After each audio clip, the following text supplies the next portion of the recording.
Welcome to NRK narrates. దేవుని పరిశుద్ధమైన ప్రశస్తమైన నామానికి స్తుతులు స్తోత్రాలు. మీ అందరికీ నా వందనాలు తెలియజేస్తున్నాను. అమ్మ తేజ అతను దొంగ ప్రవచనాలు, అబద్ధ బోధలు చేస్తూ క్రైస్తవ్యానికే చేటు చేస్తున్నారని అనుకున్నారు చాలామంది. కానీ ఇప్పుడు అతను ఆడుతున్న డ్రామాల వల్ల, అతను చేస్తున్న బుద్ధి లేని పనుల వల్ల క్రైస్తవ్యానికి చెడ్డ పేరు వస్తుండటమే కాకుండా అన్యమతస్థులు లేకపోతే ఇతరులు, హిందూ మతానికి సంబంధించిన వాళ్ళు, హిందూ మార్గాన్ని అనుసరించే వాళ్ళు కూడా క్రైస్తవ్యాన్ని దుమ్మెత్తిపోసే పరిస్థితికి వస్తున్నారు.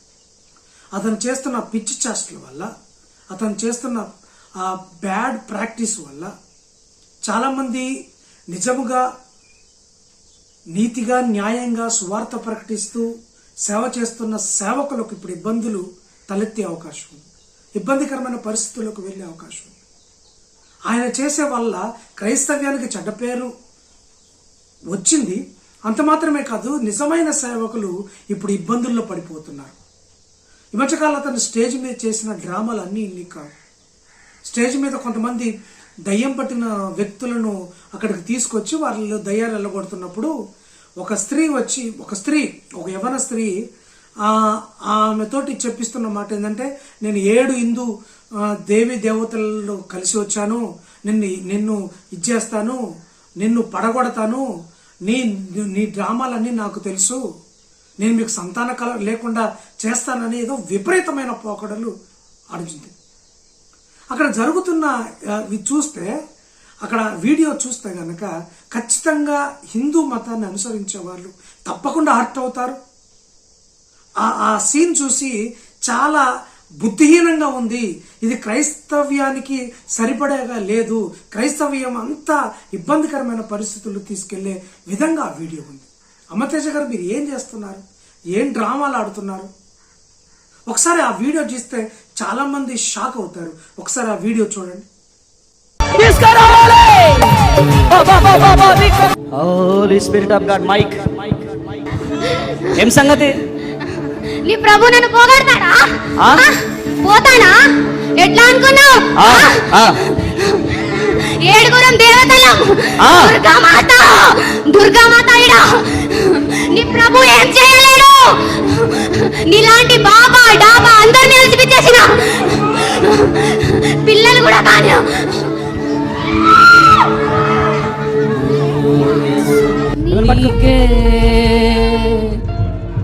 ఆరాధన యేసు నీకే.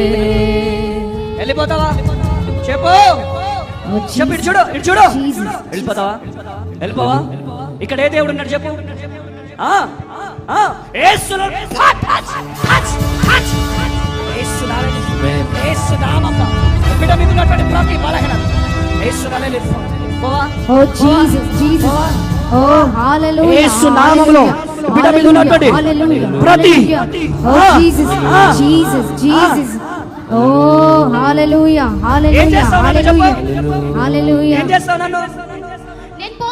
నన్నేం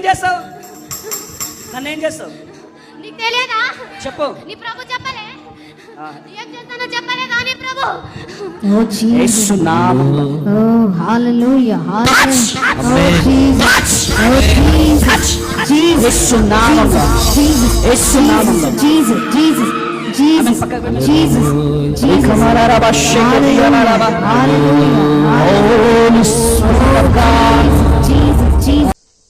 చూశారుగా, ఒక యవన స్త్రీ ఉంది అక్కడ.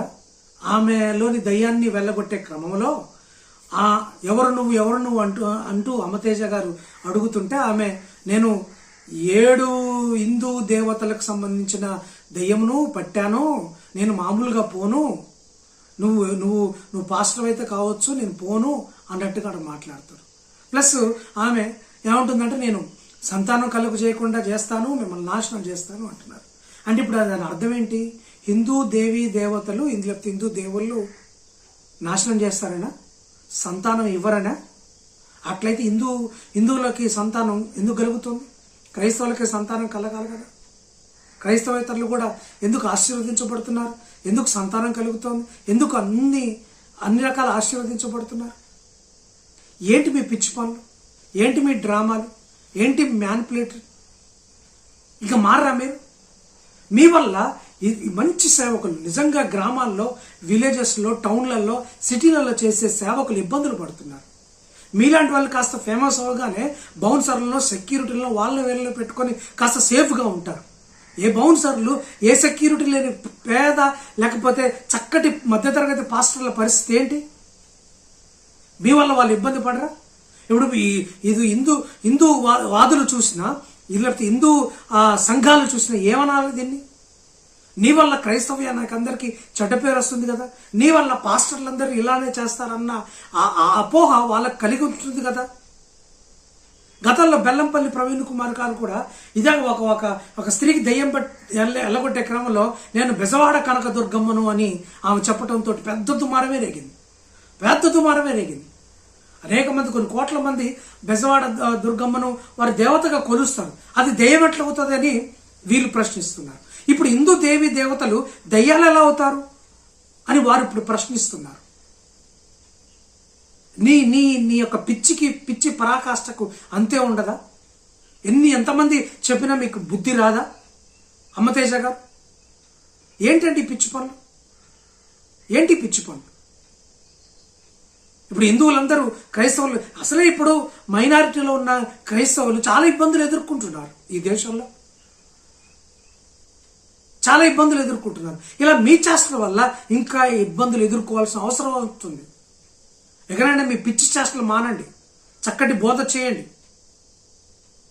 చక్కటి రక్షణ సువార్తను ప్రకటించండి. అంతే తప్ప ఇలాంటి గిమ్మిక్కులు చేసి, డ్రామాలాడి, అబద్ధ బోధలు చేసి, అబద్ధ ప్రవచనాలు చెప్పి క్రైస్తవ్యాన్ని గందరగోళంలో నెట్టడమే కాకుండా హిందువులు క్రైస్తవ్యం అంటే వ్యతిరేకంగా చేయబాకు. ఒకవేళ ఇలా దయ్యాలు వెళ్ళగొట్టి గర్భఫలం ఇచ్చి క్రైస్తవులుగా చేస్తే ఎంతకాలం ఉంటారండి? ఓన్లీ రక్షణ ద్వారా మాత్రమే క్రైస్తవులు రావాలి. మారు మనసు ద్వారా క్రీస్తు రక్తంలో కడగబడితే కదా వాళ్ళు క్రైస్తవులు అవుతారు. అది ఆ చిన్న లాజిక్ మిస్ అవుతున్నారు మీరు. ఇప్పుడు క్రైస్తవేతరులకు లేనిది క్రైస్తవులకు ఉన్నది ఒకటే. వారికి పిల్లలు పుడుతున్నారు, మనకి పిల్లలు పుడుతున్నారు. వారికి అదే ఆశీర్వాదాలు, మనకి ఆశీర్వాదాలు. కానీ వాళ్లకు లేనిది మనకుంది. ఏంటంటే క్రీస్తు రక్తములో కడగబడిన ఆ రక్షణ అనే ఆ వస్త్రాన్ని మనం ధరించుకున్నాం, వాళ్ళు ధరించుకోలేదు. ఇంకా ఆ రక్షణలోకి, ఆ క్రీస్తు వారసత్వంలోకి తీసుకొచ్చే ప్రణాళికలు బద్ధంగా సువార్తను వెదజల్లాలి తప్ప ఇలా గిమ్మిక్కులు చేసి సంతానం అని చెప్పి ఇంకేదో చెప్పితే క్రైస్తవ్యం నిలుస్తుంది అనుకుంటున్నావా? నువ్వు ఏం బోధిస్తున్నావు? ఏం ప్రాక్టీస్ చేపిస్తున్నావు? ఇక మీ ఆశకు అంతే ఉండదా? ఆ వీడియో చూస్తే చాలా జుగుప్సాకరంగా ఉంది. ఎక్కడైనా ఇలాంటివి మానండి. అమ్మతేజ గారు, మీకు 2 చేతులు జోడించి మీకు చెప్తున్నాను. ఎందుకు చెప్తున్నానంటే నిజమైన విశ్వాసులు, నిజమైన సేవకులు మీ వల్ల ఇబ్బందులు పడే అవకాశం ఉంది. ఇబ్బందులు పడుతున్నారు. ఇటువంటి మీరు మానండి. దేవుడు మీకు అట్టి మారు మనసును, అట్టి బుద్ధిని దేవుడు దయచేయను గాక.